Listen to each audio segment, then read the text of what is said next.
रायपुर से अगली खबर, जहां घट रही है नक्सली प्रभावित जिलों की संख्या। राजनांदगांव, खैरागढ़ और कवर्धा नक्सलवाद से मुक्त हुए। नक्सल प्रभावित जिलों की सूची से हटाए गए हैं नाम। तो बता दें, नक्सलवाद की सूची से, नक्सल प्रभावित जिलों की सूची से ये नाम हटाए गए हैं, जिनमें अब ये जानकारी सामने आ रही है कि नक्सल प्रभावित जिलों की संख्या जो है वो घट रही है, जिनमें जो नाम है राजनांदगांव, खैरागढ़ और कवर्धा नक्सलवाद से मुक्त हो गए। और इन नक्सल प्रभावित जिलों की सूची से इन नामों को हटाया गया। तो लगातार नक्सल खात्मे को लेकर ये जो है पहल की जा रही है सरकार के द्वारा, और अब नक्सल प्रभावित जिलों की सूची से हटाए गए हैं नाम।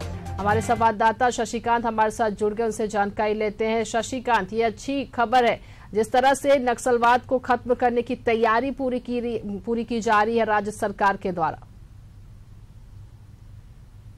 बिल्कुल, देखिए बड़ी खबर ही है, क्योंकि अब जिस तरह से केंद्रीय गृह मंत्री अमित शाह छत्तीसगढ़ के दौरे पर आए थे और जिस तरह से उन्होंने कहा था कि 31 मार्च 2026 को पूरे देश को नक्सल मुक्त कर देंगे। इस अभियान की ओर लगातार तेजी से राज्य सरकार बढ़ रही है।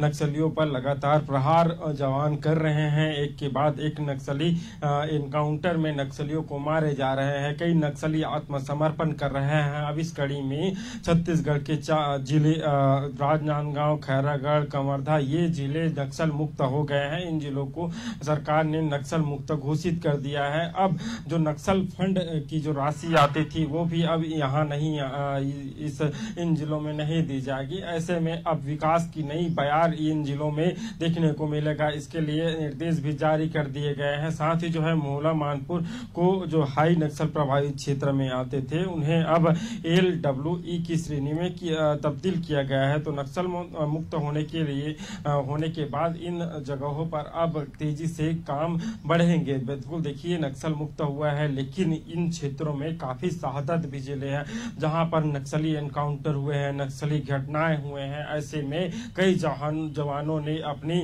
जान गंवाई है, उन्हें शहादत हुई है। तो ऐसे में अब इन क्षेत्रों में भी अब विकास की नई बयार देखने को मिलेगा। नक्सल मुक्त होगा, वहां के लोग भी अब विकास की राह पर आगे बढ़ेंगे। वहां भी शिक्षा पहुंचेगा, अस्पताल पहुंचेगा और तमाम ऐसी जो सुविधाएं हैं, जो शहरी क्षेत्र में निवास करने वाले लोग हैं जिन्हें मिलते हैं जो तमाम सुविधाएं, वो सुविधाएं भी अब उन्हें भी उपलब्ध हो पाएगा। जी बिल्कुल शशिकांत, इस तमाम जानकारी के लिए हमारे साथ जुड़ने के लिए आपका बहुत बहुत धन्यवाद।